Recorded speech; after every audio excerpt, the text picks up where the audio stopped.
Aloha, I'm Kirsten Baumgart-Turner, and this is Sustainable Hawaii, streaming live every Tuesday from 12 noon to 1 p.m. during your lunch hour on thinktechhawaii.com. My guests today are hailing from Switzerland and Hawaii, are responsible for the smooth running of the World Conservation Congress beginning here in September. My first guest, Pamela Graceman, has led the International Union for the Conservation of Nature, the IUCN Congress Unit, since 2009, managing the design, planning, and development of the IUCN World Conservation Congresses. The last year in Korea, and last year was in Spain, and then before that in Korea. She also ensures the coordination between a variety of internal and external stakeholders.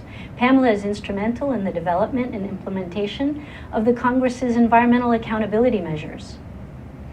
My second guest, Alexandra Peterson, is the Congress Logistics Manager. She joined the IUCN in 2011. Alexandra is of Brazilian origin, born in London and resides in Switzerland, a true citizen of the world. June Matsumoto, my third guest, is co-lead of the Sustainable Congress Working Group for this year's Hawaii Congress. June has over 20 years of experience in the hospitality industry, including 12 years as Director of International Sales and Marketing for the Hawaii Convention Center. Welcome, ladies. I'm delighted to have all three of you, the true movers and shakers behind the logistics and coordination of putting on this year's World Congress. I want to begin by asking you, perhaps, Pamela, you can start with telling us and our audience about the Congress's importance and why you chose Hawaii for this year's. And I believe it's the first time in the United States as well. It is indeed. Thanks a lot for having us, Kirsten. Much appreciated. IUCN is a membership organization that has actually members from all around the world. We have both governmental organizations and also states that are member of IUCN, as well as a lot of non-governmental organizations.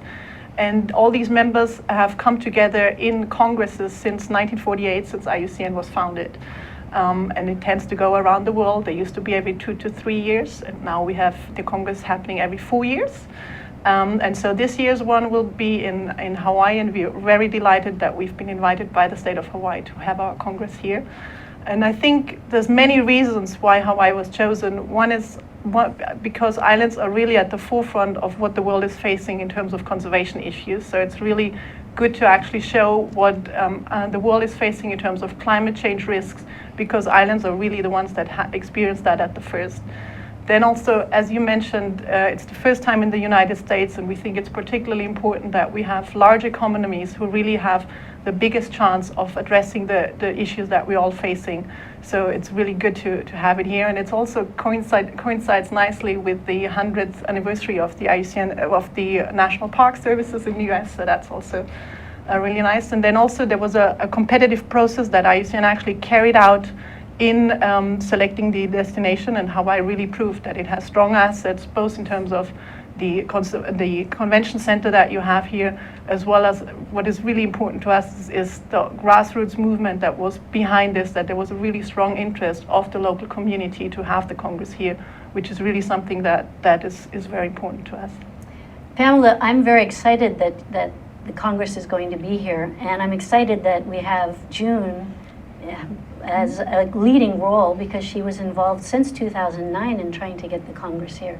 So let me ask June a little bit about what are the assets, in addition to the logistical ones, that we bring that attracted the IUCN, do you feel, to bring the Congress to Hawaii, of all places, the 50th state, as the first time in the United States? Well, I think definitely, as Pamela mentioned, we did have a grassroots effort, and it was really the conservation community that was really interested in bringing the program here.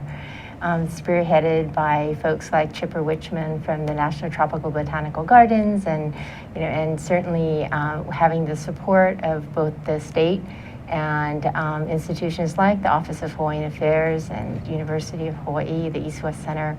They've all come together. And I think in addition to the conservation side of the environment, IUCN is also very involved in cultural conservation as well, and certainly Hawaii has that in spades as well, so we were able to address all of these things.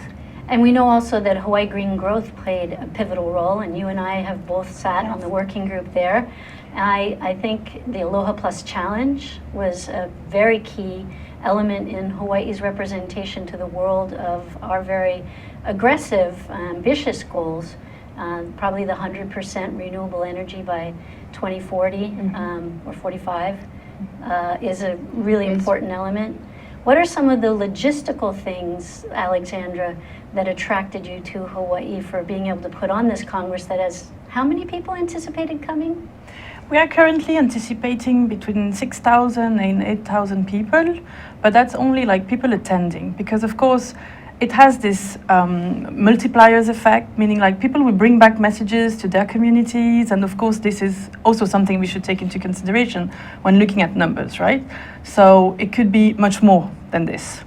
There's also a lot of interest, and this is absolutely amazing, the local interest that has grown and grown over the months, and it could attract even more people than this, so we are very happy with this. So the local interest is throughout Hawaii as well as the mainland United States. Have you had interest from the other 49 states? Absolutely, yes. And how many members? I think I read that there are 85 member organizations from the United States in the IUCN? That was when we started the selection process, it was 85, and actually the host committee set itself to go to increase that number to over 100 by the time of the Congress. And right now we actually already have 107 members from the United States, 14 of which are based in Hawaii. Now these members are both governmental institutions, civil society institutions, they might be NGOs, they might be what other kinds of groups? International organizations as well that are based, that have their headquarters in the US. Then sort of the governmental organizations would be like the federal agencies, for example, that are member of IUCN. And then also as a state member, we have the Department of State who's representing the US government. And that's key for this, getting the World Congress here, right, June, was having the support of the State Department? Absolutely. In fact, it's it is the state that actually has to give the invitation to invite the Congress here. So we did work very closely with the Department of State. And I know that that was particularly buttressed when we had the Asia Economic Conference here, yes. right? I think the fact that the 2011 APEC meetings were held here played a very, very pivotal role in making sure that the Department of State was very comfortable that we could actually hold an international conference here. And certainly, you know, folks that are on the host committee now, like Randy Tanaka and Tim Johns, were all very much a part of the APEC host committee as well. Terrific. And I know that you have been behind the scenes working on all kinds of things as well, so thank you. So tell me a little bit more about the IUCN, why it does the Congresses, and what the Congress hopes to achieve. Okay. So IUCN itself, we have 1,300 member organizations, as I mentioned earlier, from around above 160 countries around the world. We also have experts that are working together on specific issues linked to conservation, like species conservation, economic, social policy, and those are organized in 6 commissions, and there are individuals that are contributing their time to work together on issues like the IUCN Red List of species. And so the Red List of Species, remind our audience what that is? That is a list that lists the status of all the well, not all, but it's increasingly showing the species and their status of extinction, whether they're endangered, threatened, or whether their status is actually okay, and they're constantly looking at how certain species in different parts of the world are actually doing in terms of their... And this includes plants as well as animals? Yes, it includes everything. So so that's a bit more about IUCN, and so the Congress is really the part where originally the members got together to discuss their business in a General Assembly, so they would take the decision in terms of the work program for IUCN, what IUCN should be doing in the next 4 years, approve our council. And then since 1996, the breadth of the Congress was actually expanded to include more the general public, people that are interested in conservation issues, but not necessarily only the members of IUCN. And so since then we have the Congress, which now has 2 main parts. One, which is a public forum that lasts the first 4 days, and where anybody and everybody is invited to host workshops, posters, training sessions, knowledge cafes, which is like smaller debates, And everybody is invited to host them. We had a call for contributions last year that went out to the world for people to actually submit proposals to that. And anybody can come and participate in these sessions, provided they're registered to the Congress. And then we have the second part, which is then the members' assembly, where observers are also welcome to sit in, but it's mostly the members who will actually have their discussions and take decisions on IUCN policy issues. And what are some of the policies that you hope to have come out of this Congress? There's a lot of submissions that have come in by members. Members can actually submit proposals in terms of what they want to debate on. And right now there's actually an electronic debate going on prior to the Congress. And I think there's about 100 different motions that are being submitted. They go from conservation, finance, natural capital. There's also things about sustainable tourism. There's really breadth. It goes across all the different areas linked to conservation, from climate change to individual species, from global issues to very local issues. Is there teeth in each of the resolutions, or what is the difference in the world when they do agree on something? How is that turned into actual action or policy within each country? A lot of it depends what type of decision it is. We have decisions that are addressed to IUCN itself, so it's actually all the IUCN members who have the mandate to implement it, and that's where IUCN really has the beauty, because it's governments and non-governments working together that make sure that certain things are implemented in a region or in a certain country. We also have decisions that are more recommendations to outside parties, so it would go to other states or to specific organizations to address a certain issue. But I think the importance of IUCN is really that we have stakeholders from different parts of societies that are collaborating on a certain issue, which makes it much more impactful. So June, our expectation within the United States would be that the State Department might be the lead, or are there other federal agencies that are attending that might be the lead in getting these implemented for the United States? Well, I'm sure the State Department, and I can't speak for the federal government, but I know that the State Department is definitely involved, as well as different agencies within the Department of Interior, certainly the National Parks, the Fish and Wildlife Association, the Forestry Service. So we have a lot of federal government stakeholders as well. But they're also calling on subnational government leaders to also step up and implement these things as well, because sometimes the countries take a little longer. So there are things that we can do at the community level and at the state and subnational government level as well that's being addressed. Are you aware if there are any congressional representatives, senators coming to this event? I am not, and I know that the list hasn't been released yet. So and also that would be with the host committee, and I mainly work with the green logistics and the sustainable working group. And we're going to get to discuss that next. As a matter of fact, beautiful segue, thank you.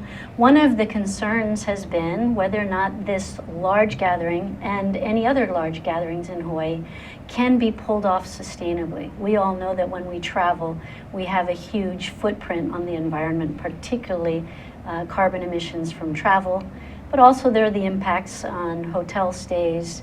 Waste at conferences is a big subject. We've addressed that subject in this show before, on the sustainability impacts of mega gatherings.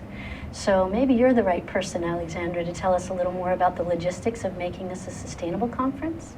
So I was, first of all, impressed when we came first and we selected Hawaii, the interest that was already there from the beginning in terms of holding a Green Congress. And this is something that clearly had its say when we decided for the venue.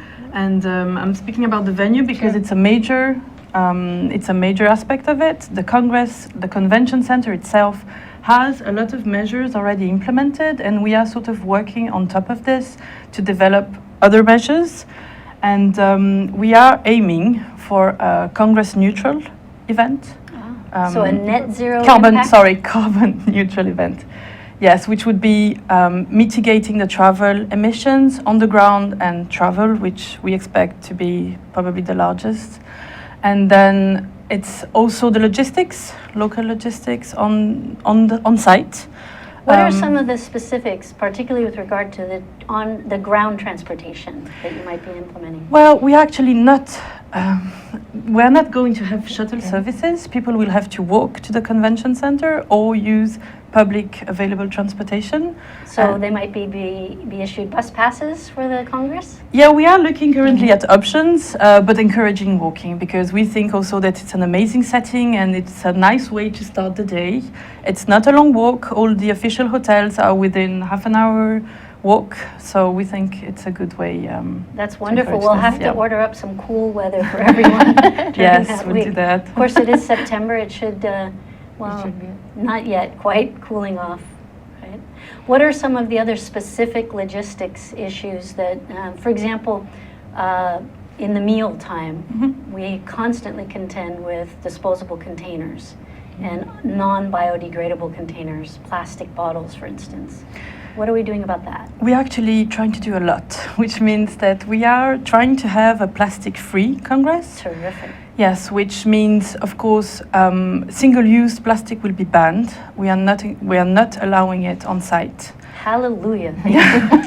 And this is something, it's the first time we're doing this, so of course it has its challenges, but so far people have been very supportive, and you know, it's an effort we all have to make on an individual basis, and we think that having a Congress here in Hawaii with such a support from all the colleagues here, we think it's the way to go, and we should have it, this time more than any other.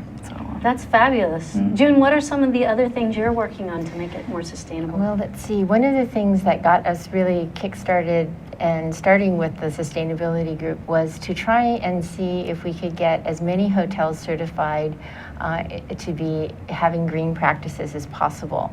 And when we first started, there were about maybe 5 or 6 that they had selected to be in their hotel block that were certified. And through the efforts of Gail Suzuki-Jones over at DVED and the interns that are working on the Hawaii Green Business Program, we've managed to get increase that 3 times over. So now 17 of the 25 hotels are certified, have some type of green certification as a result. And so we're That's very fabulous. proud of that. And we're hoping that the hotels continue and keep up and even level up what they're doing in the area of green so that we can truly become a sustainable destination.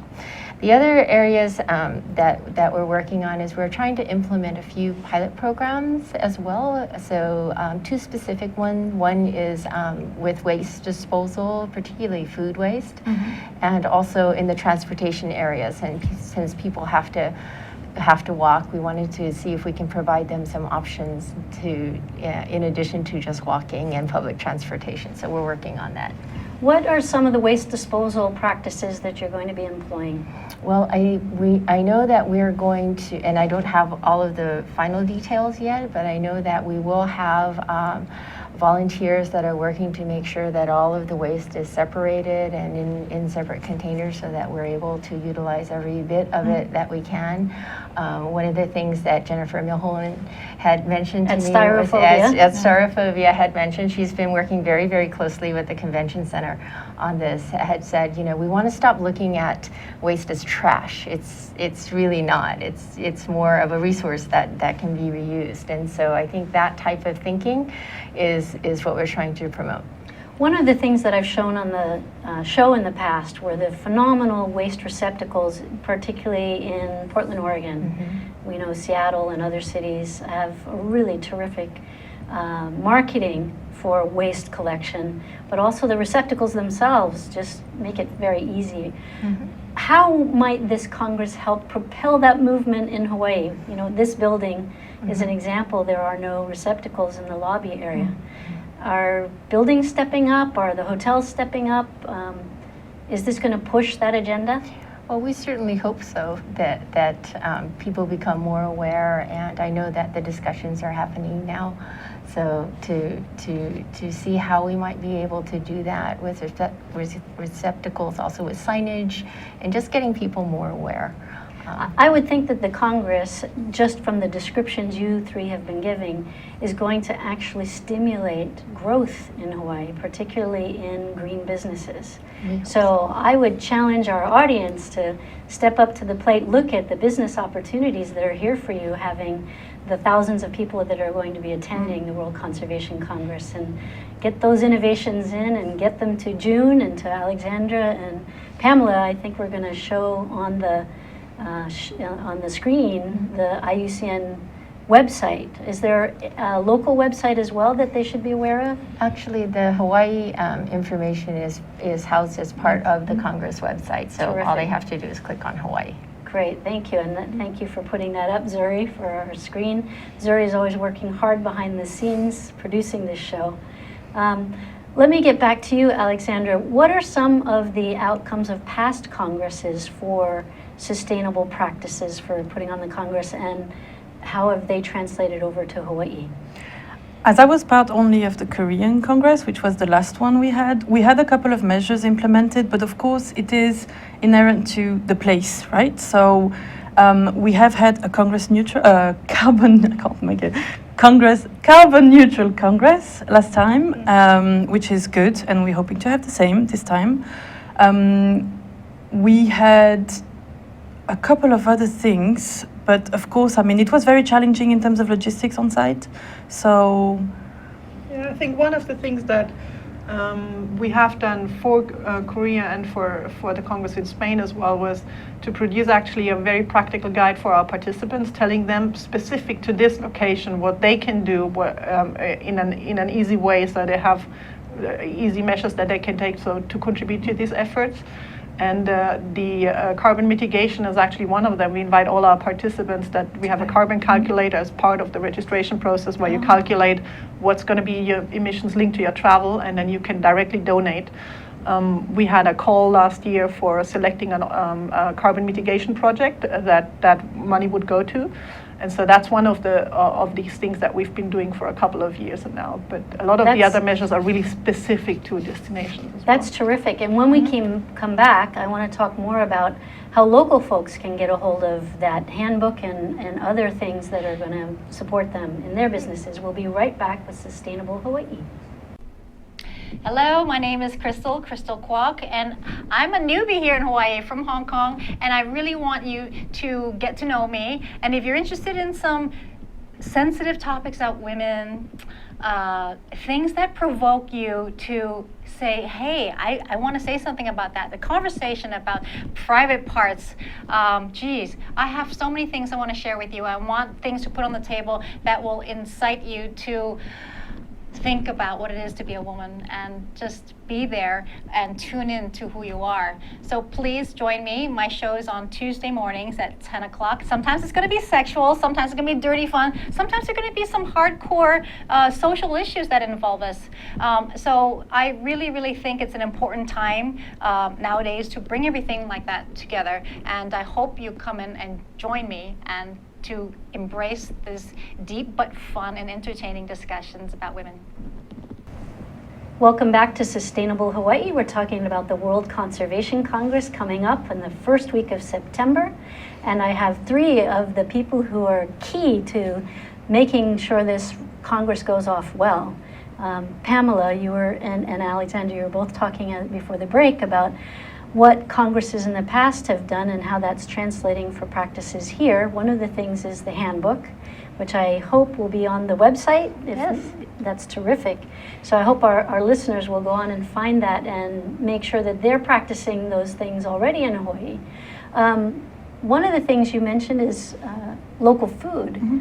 Did that happen in Spain and then last time in Korea? And how is that happening here? We were encouraging the use of sustainable restaurants in the area of the convention center, and this time it's actually different and even better, because we are working together with the catering services from the convention center, and we have developed or are developing a menu that's based on local resources, and it's the whole collaboration that they have set up with local farms, and we are trying as much as we can, and of course it depends also on the weather conditions and etc.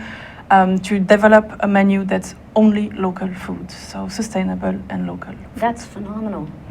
I imagine that that's going to be a challenge for some of our farmers. Have they been given enough notice to know that they need to produce for this event? And are you working, June, with local farmers? Actually, I haven't been too involved in the local farm part, but I know that, you know, as you said, it is a challenge, and also this is a very large Congress. So I think to the extent possible to be able to incorporate local foods, that effort is being made. And I think you have a meeting later this afternoon to go over some of the details for that. So more information to come, I think. Okay. And if I might add to that, I think what is really, really interesting that it's also a nice experience for our participants, because we are in a different part of the world, and to experience local food and things that are particular to that region is actually also part of the message that we want to share, is that, you know, you shouldn't just go for your usual, but you should experience what's actually particular to that place, and food is one way of experiencing that. And I think we also want to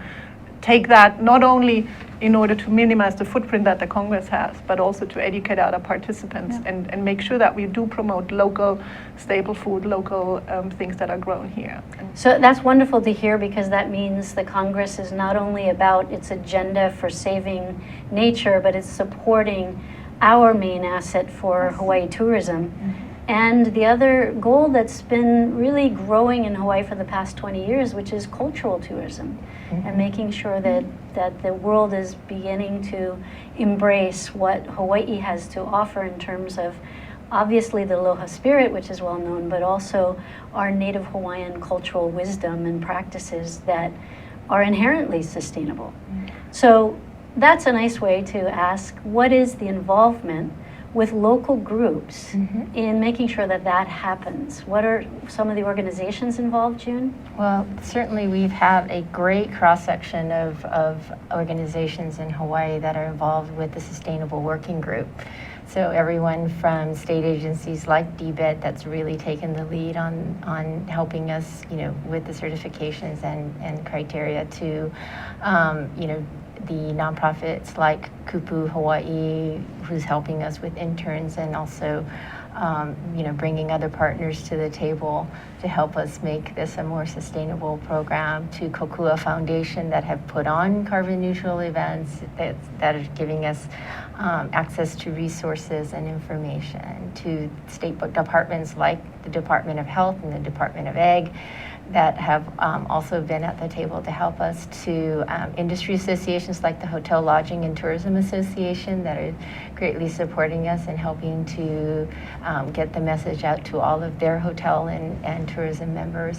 So we've had a really wonderful cross-section, and it's given them an opportunity to actually talk with each other and different companies and organizations within the hospitality industry on this particular subject. So I think we're hoping that the legacy of one of this will be, you know, partnerships that are established to help bring sustainable tourism forward more. If someone wants to get involved, they need to join one of these organizations, and if so, how do they find out the list of organizations that are involved and what their roles are? Well, you know, I think what there isn't information yet up on the website, but I think that we'll be working with the host committee to see if we can definitely get information. The other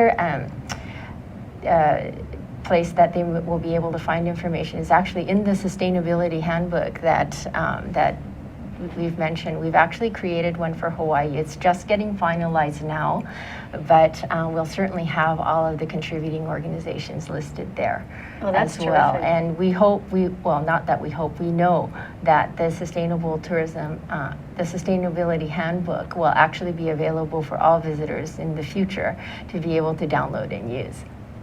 You mentioned leaving a legacy, and I know that's a very important thing for the IUCN and all of its world congresses, and certainly really important to us here in Hawaii.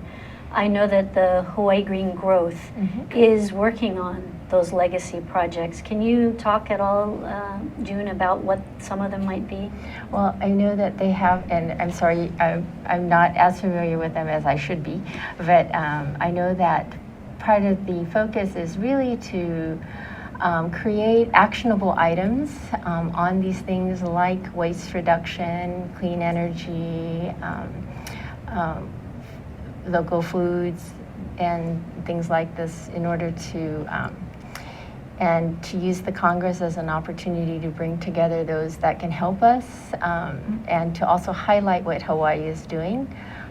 Certainly there's been a lot of interest in the meeting of indigenous and traditional knowledge with modern science, which is very prevalent in the way that we manage some of our communities and such. So we hope that this is, in ways like this, we'll be able to create more opportunities for lasting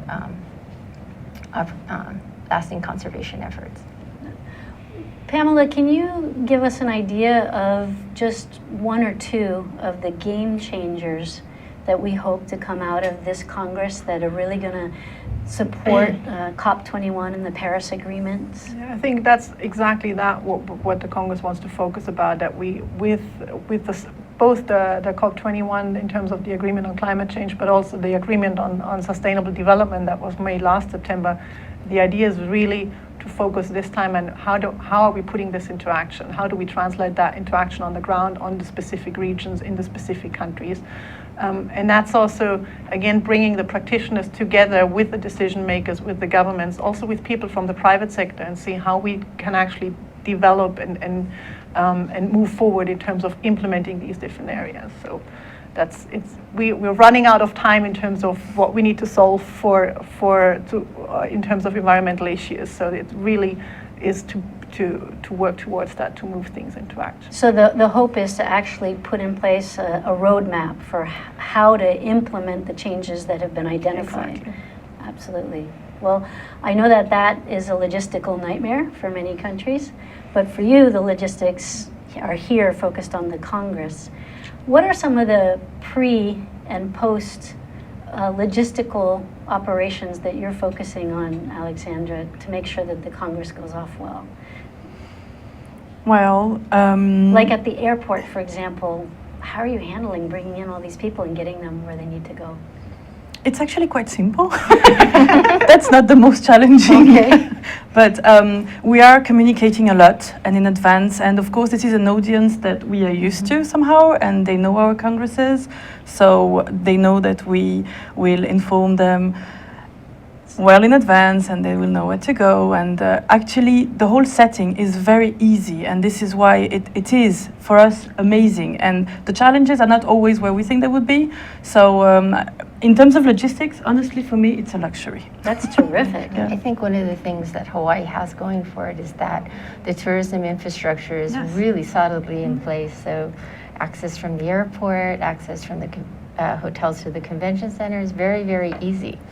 So. And we are offering, as part of this, like pre and post, there are excursions that we encourage people, participants, to go to and enroll, because these are locally, this has been prepared in conjunction with local partners, and it's sometimes a regional excursion tailor-made to our audiences, and of course it will create a lot, I think, of stimulation and exchanges between participants and local communities. So June, if someone in our community wants to provide one of these excursions pre or post, how would they make that available and get connected in with the Conservation Congress? Well, I think first they should go to the Congress website to see what excursions are up. There are a lot of people that have already been working on these things. If they see something that they'd like to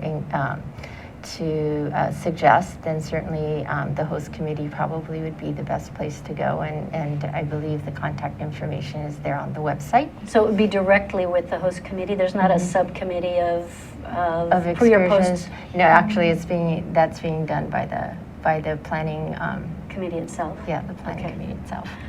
One of the other areas I'm always interested in on this show is how to support youth involvement. We also are going to have the World Youth Congress coming here next year, and it's something that I've been involved in, is helping develop the workshops for that. Very interested in knowing how youth can gear up for that Congress by learning so much from the World Conservation Congress. What is the mechanism for making sure that you get a really good local as well as international youth presence? Well, I know that there is a working group for youth that's being headed up. Actually, Kupu is helping to organize that, but certainly the members that are involve everyone from the First Lady to the Department of Education to all of the foundations that support youth initiatives. I know that they are working very hard to make sure that the youth in the state of Hawaii have an opportunity to actually participate as well. I believe that IUCN also has a special online program that's been set up to engage students from other countries together through the East West Center with students here in Hawaii to learn about conservation. So that's definitely been worked on. And so those links are on the website? I believe the links to those should be on the website. The other thing that people should know as well is that there is a local registration rate for Kama'aina, so they can go onto the website and sign up for a 1 or 2 day pass to come and take a look at which sessions that might be of interest to them, and definitely come down to the convention center. Also, the exhibit hall in the pavilion down in the lobby level of the convention center is actually going to be open to the public from 11 to 5 o'clock each day of the Congress, from the 2nd through the 10th. The 10th, yes. So, certainly there's an opportunity for people to just come down and take a look. And each of the pavilions also will be having sessions. So I think those are also going to be listed on the Congress website. So, with just coming down and enjoying associating with the different conservationists from around the world, and it's basically free to the public. Well, school will be in session that week, so this is a great opportunity for teachers to plan your field trips now to go down to the pavilion and make sure that your students are well versed on what's happening with the World Conservation Congress. And if I may add to that, we also have a special registration rate for people under 25 years, so there's also a specific lower rate for that. And also there is going to be, I think on the 6th of September, a specific day where a lot of youth activities will be organized in the pavilion area, and more information will also be available shortly on the website for that. So, and then last but not least, I think another interesting opportunity might be the host committee has put up a call for finding volunteers that will help support the Congress. So that's also a nice experience for people to help us that we're in the Congress, but also to get a closer look at what the event is about. Alexandra, as we wrap up in our last few minutes, can you tell us what some of those volunteer opportunities are? What are the logistics that people would be helping with? It could be from informing people on the program. It could be from helping us at the exhibition itself. It could be room assistant. It can be anything. It's a very wide broad of opportunities, and we need local resources for that. So we hope that they will, answer the call, because I think it's a fantastic and unique experience, and we are looking forward to meet all of them. And this would be an experience for all ages, actually. Yes. So maybe some of our kupuna could come help and be ambassadors for Hawaii. Yeah. Right.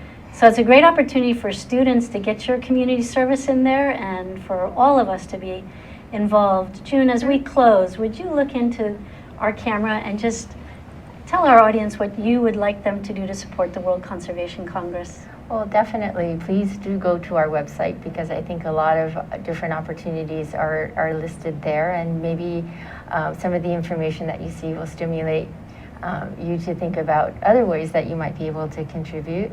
Also, definitely the volunteer page, I believe, is now up. So do sign up and come and participate in the Congress that way, or just come down to the exhibit hall and see what's happening within the pavilions and the trade show booths. There's also a few other events that are happening, even starting now and throughout the Congress, that the public is invited to. So please go on the website to look at those as well. Thank you, and tune in next week to Sustainable Hawaii.